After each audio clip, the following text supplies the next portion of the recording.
My story involves myself, three of my really good friends throughout my whole childhood.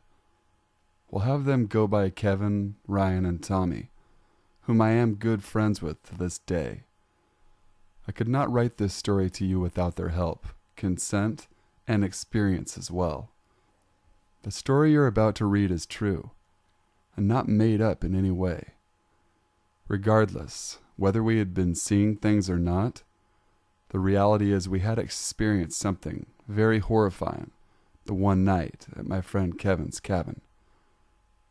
We thought long and hard about actually sharing it or not, afraid of being ridiculed, but we're ready to share with the community, and again, you had to be there to experience it. One of my friends had actually suffered a nervous breakdown after the incident, and needed counseling itself.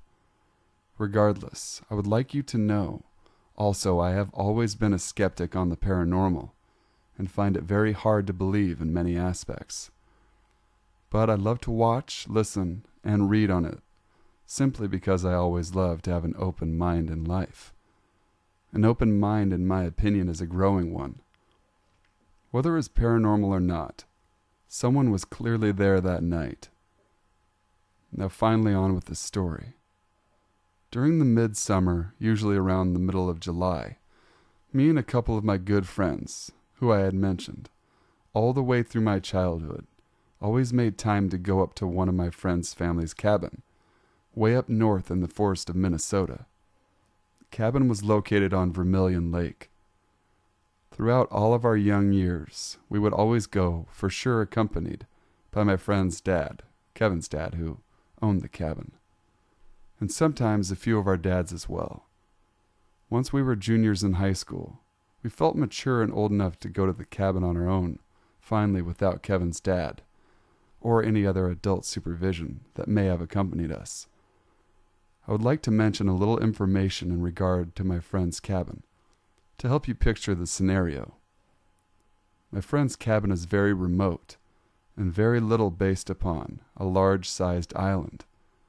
Other cabins were on the island, but the next one closest to us was a solid quarter or half a mile away at least, which is my best guess, which you could get to by taking a man-made path around the island. And I want to mention that to get to my friend's cabin, you had to park on a gravel road on the opposite side of the island, as his cabin was on an island. Then you would take a boat across the lake, about a half mile, to reach the cabin, and this lake was huge. My mind always had a tendency to run around when sleeping there at night.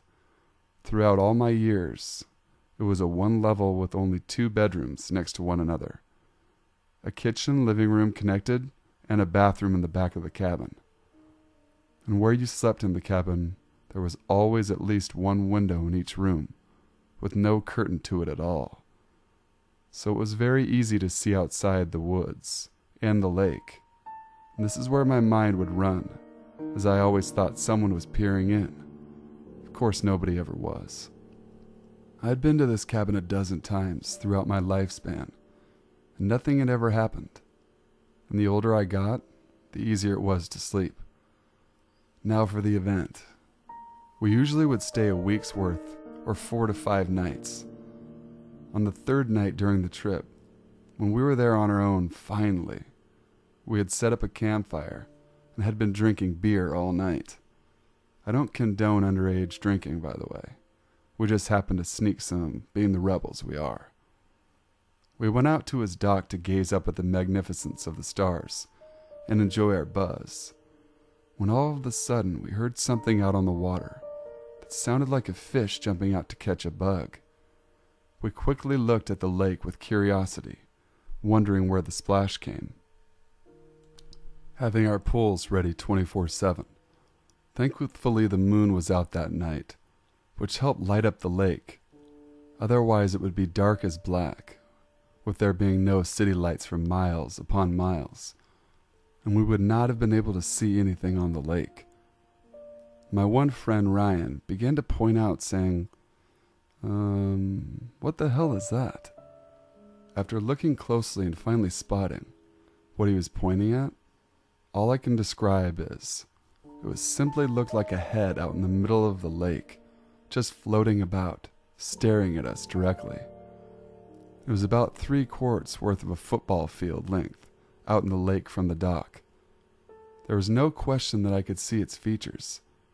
It had long black hair, and very palish skin like a face, but couldn't make out the eyes, mouth, nose, or chin, as if it was just a blob of pale skin with long black hair over it. I'll never forget the feeling that came over me. The hairs on my legs, neck, arm all stood up, and I was paralyzed on the inside, ready to leave that moment. But we told ourselves it was just a loon, as these birds are very popular night drifters on the lake, and they do their hunting late, and also have black with white colors on their coats. And they do hunt by diving deep into the water, holding their breath up to minutes sometimes. So it was possible that a loon all of a sudden popped up in the water after hunting a bit, or at least we tried to talk ourselves into that scenario. All of us having the creeps and noticing it wasn't moving one bit, just treading water in the same place. We went back to our campfire, and when it was lit even brighter, we headed inside to drink more. I would like to mention that there was a staircase outside my friend's cabin, about 8 stairs in length down to the bottom where the fire pit was, and dock. We soon forgot about the head with the help of the beer, until I had to use the bathroom really bad, and the one inside was preoccupied. I just went outside to do my business since we were in the great outdoors. When I had been taking a pee and glancing out at the beautiful moonlit lake, I noticed that the black circle object was still there, but about 30 yards closer now, still looking as if it was staring right at me. I could easily see the nose on this thing's face. Again, it was very pale, like it hadn't seen the sun for years.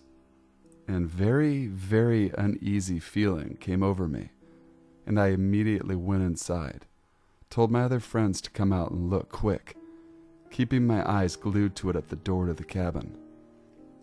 We came outside to see. It still was there looking at us, as if this head was corked up at us with its chin in the air.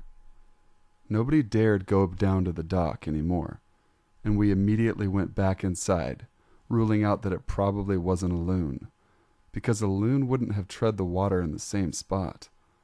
Eventually the current would have drifted it somewhere else in a rocking manner. For a loon to stay in the same spot for almost an hour or two made no sense to any of us.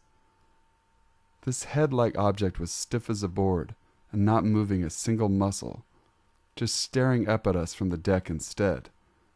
There was no ripple effect at all in the lake from the object. We said it was just a log and went back in. I could tell everyone felt uneasy too. A few hours would pass. It was super late into the night at this point, and we knew we needed some sleep. Being my curious self, I looked back outside once more, and the black object had completely vanished. I could help but feel a sense of relief, thinking the log must have floated or just hit shore somewhere. As we slept with the windows open that night, there was no AC in this cabin, and we had to open them or we would fry in the cabin, with it being the middle of summer. Me and my other buddy Tommy slept in the living room, while my 2 other friends slept in 2 separate bedrooms with their doors open. Not being able to sleep but keeping my eyes peeled shut, I began to hear someone walking around at the bottom of the stairs to the cabin. Around the campfire and at the bottom of the stairs. I thought I was about to shit bricks.